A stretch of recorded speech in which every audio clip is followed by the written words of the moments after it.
Aída López Sosa. Ella nos presenta su libro Púrpura Encendida, dedicatoria a Ricardo El Bate López Méndez. Es tu tío abuelo, Mi tío Aída. abuelo, sí. Tu Buenos tío días, abuelo. José Luis, y mi tío abuelo.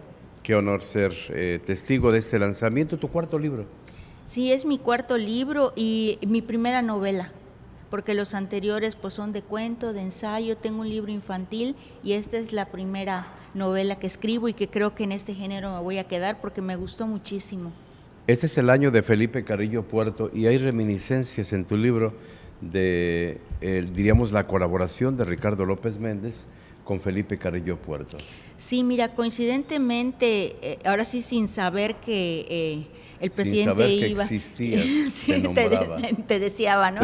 Sí. Yo sin saber que iba a ser el año de Felipe Carrillo Puerto, el 2023, este proyecto realmente se gestó desde hace 3 años, empezando con pues a meter un proyecto al PECDA Yucatán, que es una convocatoria que lanza el FONCA desde México.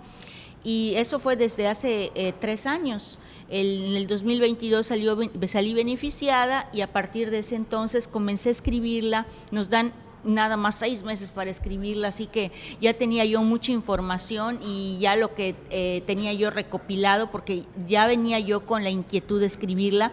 Afortunadamente salió y pues bueno, ese año que nos llevó entre que se entregaba las revisiones y demás, hasta ahora, que ahora sí que es la primicia, porque tiene 2 días que me la entregaron. Decías entonces Felipe Carrillo Puerto Felipe Carrillo y Puerto. Ricardo López Sí. Méndez. ¿En qué puntos se cruzan? La novela está dividida en 3 partes. La primera parte comienza cuando él llega a Ciudad de México, llega muy joven, a los 20 y tantos años, después del fusilamiento de Felipe Carrillo Puerto, y toda la segunda parte es una noveleta dentro de la novela, porque trata precisamente desde el auge hasta la caída de Felipe Carrillo Puerto, cuando es que él tiene que emigrar a Ciudad de México ante el riesgo del asesinato, porque estaban matando a todos sus colaboradores, y él el 1 de mayo de 1923 es nombrado director de la biblioteca, la primera biblioteca socialista, la SABNA, que se inauguró en la Casa del Pueblo.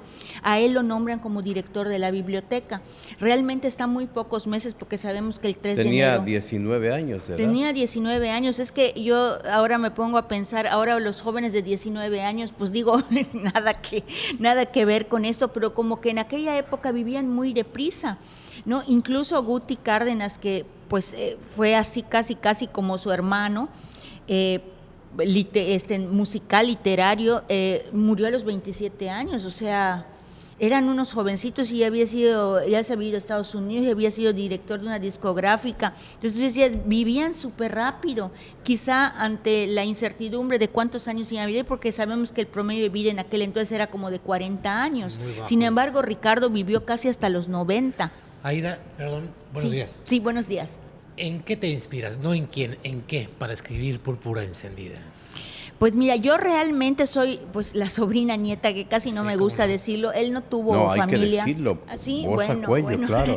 Bueno, no. Y fuerte, señor Preciado. Sí, lo que pasa es que él no tuvo descendencia.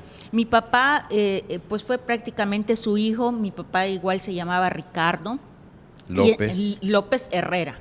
Entonces, mi tío abuelo, pues realmente yo no lo conocí. Yo tenía 3 meses cuando él fallece. Y precisamente la novela, que no quiero spoilear porque ahora dicen que no se deben contar las cosas, trata de ese momento, ¿no? Realmente la novela está escrita desde el principio de 1900 hasta 1964, que es cuando muere mi abuelo, y es que cuando se dan las coincidencias entre yo que iba naciendo, Ricardo que iba llegando al funeral de su hermano, de mi abuelo. Y pues mi inspiración básicamente es porque todo el mundo me decía, si escribes tienes que escribir la vida de tu tío Ricardo. Y si es que no quiero escribir su vida, ¿no? Porque pues hay muchas cosas que no sabemos, ¿no? Sobre todo pues...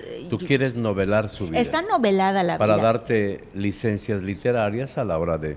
Por Así aquí anda es. el capitán José Góngora, que declama extraordinariamente México, creo en ti. ¿Sí? ¿Cómo no?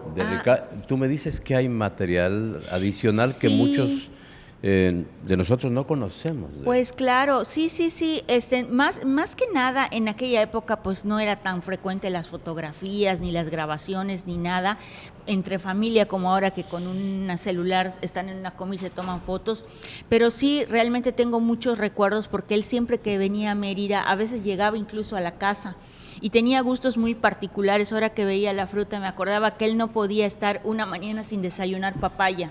O sea, si estuviera lo que sea, tenía que desayunar papaya. Donde estuviera. Donde estuviera. Entonces, ahora que vi la fruta me acordé. Un carácter fuerte, además, ¿eh? Sí, un carácter muy recio, pero... Don Guti trabajó con él. Guti Canto trabajó, fue su jefe en Estéreo Joya. Ah, en ahí Estéreo en la calle Joya. 57. Sí. Sí, bueno, yo estuve allá en los inicios. Llegaba y le pegaba un grito y le decía, ¿qué está usted comiendo encima de la consola? Ya les dije que encima de la consola no se puede comer. Y todo el mundo se quedaba, pero perplejo.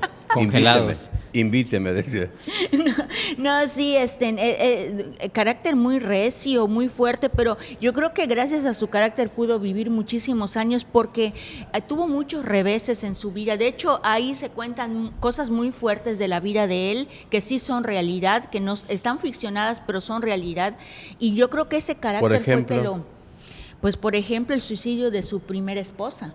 El suicidio de su primera esposa, el día que muere en Guti Cárdenas, que estaban juntos y él se adelantó y a él es al que le encarga una llaman, máscara mortuoria. y le encarga bueno, no le encarga, él decide hacerle una máscara mortuoria a Guti, porque pues Guti tenía apenas 27 años y dijo, no puede ser que se olvide esto. Y mucho de lo que ahora, los bustos que se han hecho, las fotografías, todo lo que ha salido ahora de Guti Cárdenas es a raíz de esa máscara, es donde se inmortalizó ahora sí que las facciones, el rostro. Me llama la atención el bigote tipo lápiz. Yo no había oído eso, sí. Y ahora que estuve le llamaban tipo lápiz, que creo que ya nadie se hace ese tipo de bigote. Pasó un poquito de moda. Pasó de moda, pero Guti siempre estaba muy engominado con el bigotito de lápiz. El bigotito de lápiz.